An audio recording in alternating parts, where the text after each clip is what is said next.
आज में जब हमला हुआ तो बॉम्बे में जाकर प्रेस कॉन्फ्रेंस किए और सारी गलती गिना रहे थे। उसको वीडियो देख लीजिए मोदी जी का। और आप कह रहे हैं कि राजनीति न करो। तो आप 26 लोगों की जो मौत हुई है उसके जिम्मेदार अमित शाह है कि नहीं है, केंद्र सरकार है कि नहीं है? ये जो हिंदू मरे उसके जिम्मेदार कौन है? इसके जिम्मेदार भारतीय जनता पार्टी केंद्र की सरकार है। राहुल गांधी अमेरिका से अपना दौरा कैंसिल कर भारत लौट रहे हैं। अच्छी बात है।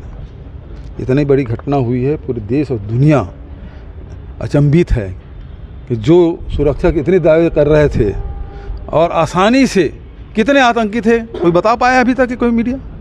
क्या मानते हैं किसका जिम्मेदारी है? पूरे सरकार के नाकामी है। मतलब आतंकी इतने निर्भय होके आके हमला करके आराम से चले जा रहे हैं। जात पूछ रहे हैं, धर्म पूछ रहे हैं, लिंग पूछ रहे हैं, अब मार के चले जा रहे हैं। एक एक गोली मार मार के जा रहे हैं। ये पहली बार हुआ है ऐसा? नहीं तो अभी तक के चाहे नक्सली हमला हो चाहे आतंकी हमला हो, करते क्या हैं? बम ब्लास्ट करे, गोली चलाए, हमला करे और भाग जाते थे। और ये आराम से टहलते हुए खोज खोज के मार रहे हैं।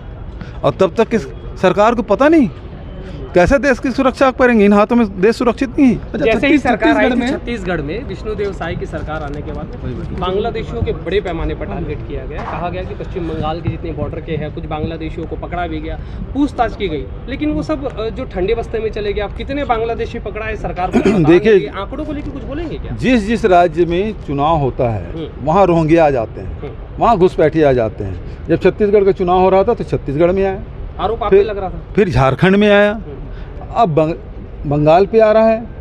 मैं तो विधानसभा में प्रश्न किया कि कितने रोहिंग्या कितने घुसपैठिए इसमें आया।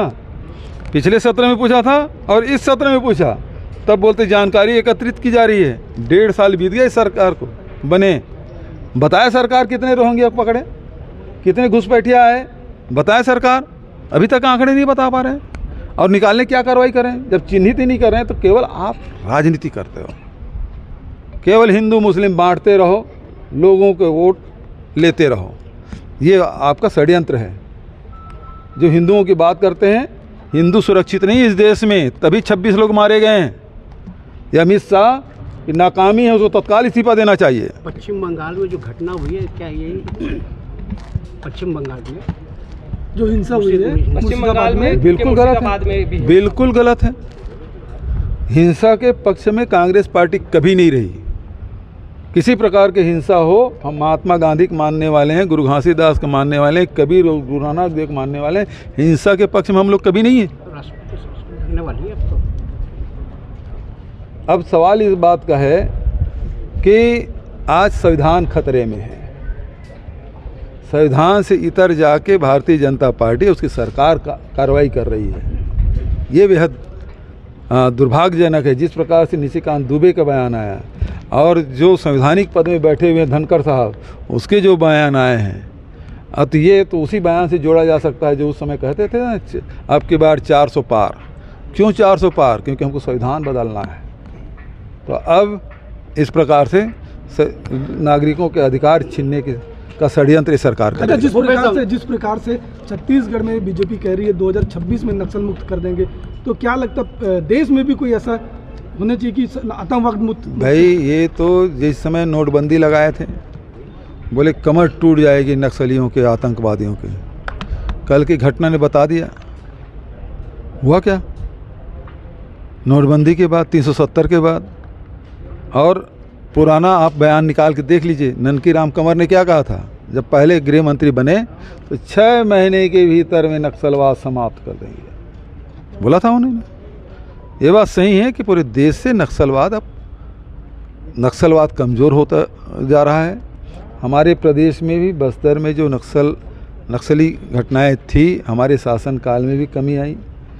रमन सिंह के समय में 600 गांव आदिवासियों से खाली हो गए थे और हमारे शासनकाल में 600 गांव हमने नक्सल से मुक्त करा दिया था।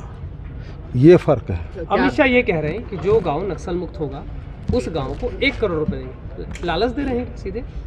देखिए, जिस समय नक्सल चरम पे था, इनको इतिहास नहीं मालूम, जो सुकमा ज़िले से नक्सलवाद की शुरुआत हुई है, वहाँ कितने गांव हैं ऐसे हैं जहाँ नक्सलियों को कह दिया गया था हमारे गांव से नहीं आओगे, तो उस बॉर्डर में भी नक्सली नहीं जाते थे। ऐसे बहुत सारे गांव हैं, उनको यहाँ के इतिहास के बारे में कुछ जानकारी नहीं एक है। प्रश्न और है, बाबा साहब अम्बेडकर के नाम को लेकर भारतीय जनता पार्टी पूरे प्रदेश भर में सम्मान समारोह आयोजन कर रहा है।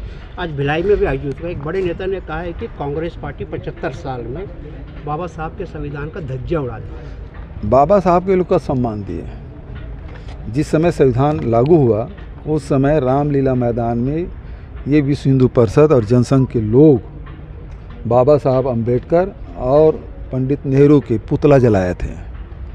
और अभी पिछले लोकसभा में अमित शाह जी ने क्या कहा था, क्या अम्बेडकर अम्बेडकर अम्बेडकर लगा रखे हो, इतना तो भगवान का नाम लेते तो 7 जन्म तक तुमको स्वर्ग मिलता।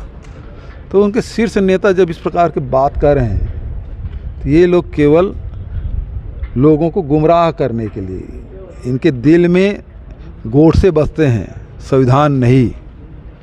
और यदि ये बात कहते हैं तो ये जितने भी बाबा लोग कह रहे हैं कि देश किससे चलेगा, संविधान से चलेगा या धार्मिक ग्रंथों का आधार पे चलेगा। शरबत को लेके भी हिंदू मुसलमान हो रहा है। अब हाईकोर्ट ने दिया रामदेव के लिए, रामदेव के लिए। भाई ये लोग कहते हैं मनुस्मृति से चलेगा। अब देश चल रहा है संविधान से, तो क्या संविधान को बदल के मनुस्मृति लागू करेंगे जिसमें महिलाओं का अधिकार नहीं, जिसमें अनुसूचित जाति जो पिछड़े वर्ग के लोगों को कोई अधिकार नहीं, उनके लिए अलग कानून, इनके लिए अलग कानून, क्या वो लागू करना चाहते हैं? स्पष्ट करें। ठीक।